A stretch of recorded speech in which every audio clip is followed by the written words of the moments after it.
for in years.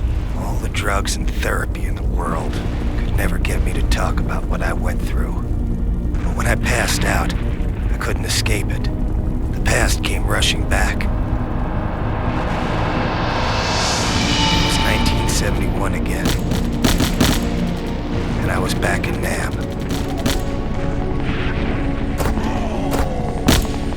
Ben had gone down. It was just me, all alone, trying to revive him. I was shouting to Benny, trying to see if he was okay. But before I knew it, the enemy was on me.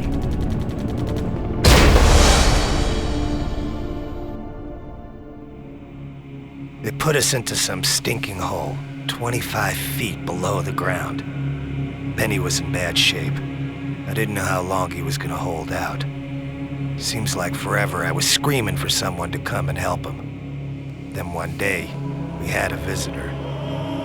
The guy was an advisor to the Vietnamese, and he had his own unique idea of torture, starvation.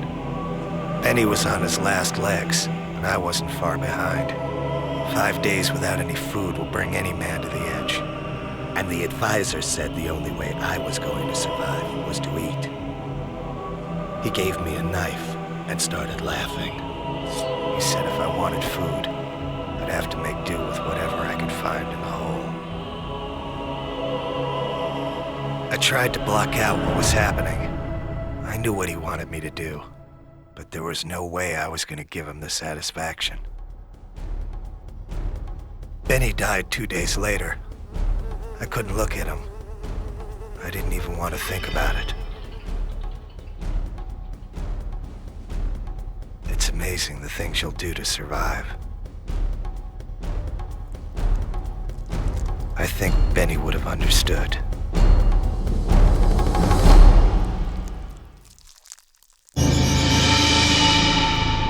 They say the mind bends and twists in order to deal with the horrors of life.